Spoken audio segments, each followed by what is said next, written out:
Your Excellency, Dr. Riek Machar Teni, First Vice President and Chair of the Governors Cluster, Excellencies, Vice Presidents, the Right Honorable Speakers, the Right Honorable Chief Justice, esteemed governors and heads of administrative areas here present, national and state ministers and senior government officials, Excellencies, members of the diplomatic community, the UN Special Representative, and UN heads of agencies, funds, and programs here present, distinguished ladies and gentlemen. On behalf of the United Nations Development Program, I'm deeply honored to participate in this national conference on transitional mechanisms in the Republic of South Sudan. First, I would like to congratulate the government of South Sudan for the leadership shown by the Ministry of Justice and Constitutional Affairs and the Ministry of Cabinet Affairs to ensure this important task of the peace agreement receives the attention it deserves. UNDP has supported the Ministry of Justice and Constitutional Affairs to conduct countrywide consultations and to also engage in comparative studies in South Africa and the Gambia.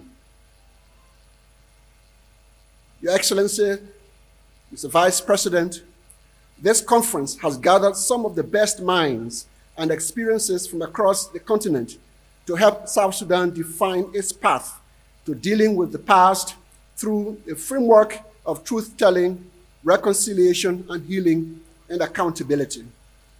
Its outcome would enrich the two draft bills and ensure an outcome that will set the South Sudan on the path of sustainable peace, healing, and prosperity. In many post-war countries, UNDP has supported similar efforts, and we have some of our experts at this conference to share those experiences. But let me share just 3 of our experiences in the last 30 countries that we've supported. The model of establishing transitional justice mechanism to address gross human rights violations and mass atrocities has been inaugurated in Argentina in 1983 and Chile in 1990. A good number of the Latin American model followed a popular uprising that led to regime change, and it was aimed to restore the rule of law after years of systematic and structural abuses of rights. This experience was adopted with adjustments starting with South Africa, a Truth and Reconciliation process initiated in 1996, and His Eminent Justice has articulated that, which received high level of international visibility and recognition for dealing with the past. Since then, there has been dozens of other transitional mechanism processes aimed at achieving different outcomes. And based on those processes and our experience, let me share briefly with you 3 lessons to take into consideration as we deliberate during this conference.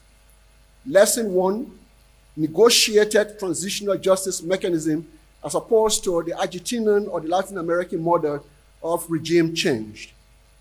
Majority of the transitional mechanisms that follow from the Latin American experience tend to be negotiated through peace processes. The people agreeing to the content and outcome of these post-war transitional justice mechanisms are often the perpetrators of those abuses or the actors in the conflict. This is important to keep in mind when envisioning the outcome of a negotiated transitional justice mechanism. Rather than the outcome being victim-oriented and victim-centered, as the theory suggests, it is actually tends to be dictated by those who have negotiated the peace. Because transitional mechanisms derived from peace processes either deliberately or inadvertently tend to be perpetrator-driven, the nature and mandate can be limited in terms of the scope of crimes open to it and the power it has to recommend some punitive measure on restitution. As a result, the jury is still up on the empirically verifiable impact of especially post-war transitional justice mechanisms across Africa. Let me share briefly an example from my own country, Liberia. In 2003, at the Accra Peace Process, signatories to the peace process and then the president of the country, Charles Taylor, agreed to the establishment of a Truth Commission that will provide a forum to address impunity and provide victims and perpetrators of human rights violation the space to share their experiences for genuine healing. It was mandated to deal with the root causes of the civil war. Note that the warlords and the signatories to the peace agreement were very careful not to include any word or phrase that would insinuate accountability. The commission was about experience sharing between victims and perpetrators, full stop. The Liberian civil society organizations that was at the forefront of the peace process throughout the brutal civil war intervened to change what many of them described as, at that time, as the Kangaroo Truth Commission.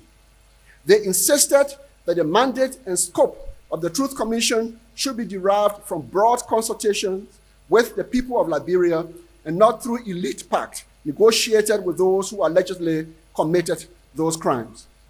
Just as the Liberian women prevailed in Accra to force a peace deal, civil society organizations prevailed to force a significant change in the scope, mandate, and composition of the Truth Commission. The consultative process included members of the Commission defined in the Comprehensive Peace Agreement, members of the Transitional Legislative Assembly, officials of transitional government, members of the United Nations mission, and citizens from the length and breadth of Liberia. The outcome was a redrafted TRC mandate, new set of commissioners agreed by all stakeholders, and an act that went far beyond just sharing experiences to ensuring there was some form of accountability for the heinous crimes committed in the long and brutal civil war in Liberia.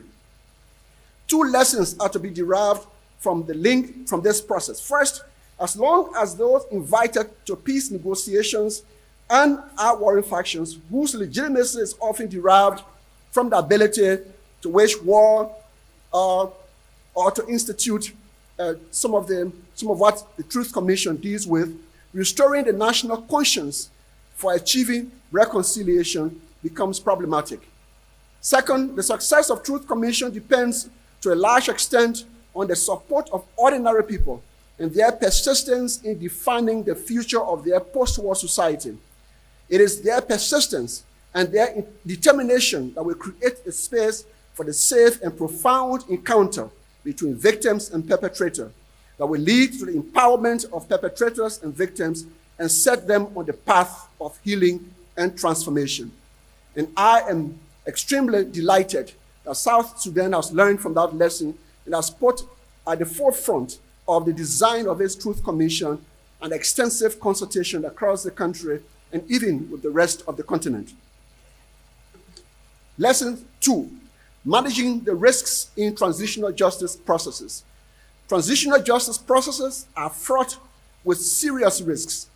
The scale and intensity of the risk depend in large part on the nature of the conflict and the nature of the violence perpetrated. The risks are particularly serious for victims who have already suffered so much in the hands of the perpetrator. I will suggest the following for our consideration in this conference, drawing on my personal experience working on this subject in a number of countries. First, there is a risk of failure. Many recent transitional justice mechanisms have failed to achieve the objectives they were set out to achieve. Even those considered success only have marginal results to their credit. The fundamental question here is, what does failure mean for the victims? What does it mean for sustainable peace and the restoration of state and society?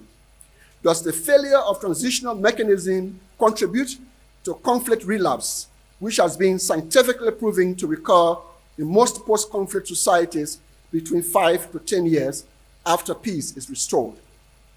In our reconceptualization or critical reflection on transitional justice, we need to be honest with ourselves to identify those that really have not achieved the desired outcomes, including those that have zero results. We need to identify why transitional mechanisms failed, and if we need to continue drawing on them for peace building, what needs to change. Second is the risk of re-victimization of the victims through the process. I have already alluded to this very important task in the case of Liberia. Transitional justice mechanisms are victim-centered or should be victim-centered. But what victim-centered means from culture to culture is not well understood and considered. In Liberia, many of the warring parties refused to appear before the Truth Commission. Not only did they snub the commission, but that reminded victims that their voices did not count. These elites ended up being elected into public offices with all the power and privileges that bring, while victims languish in squalor across that country.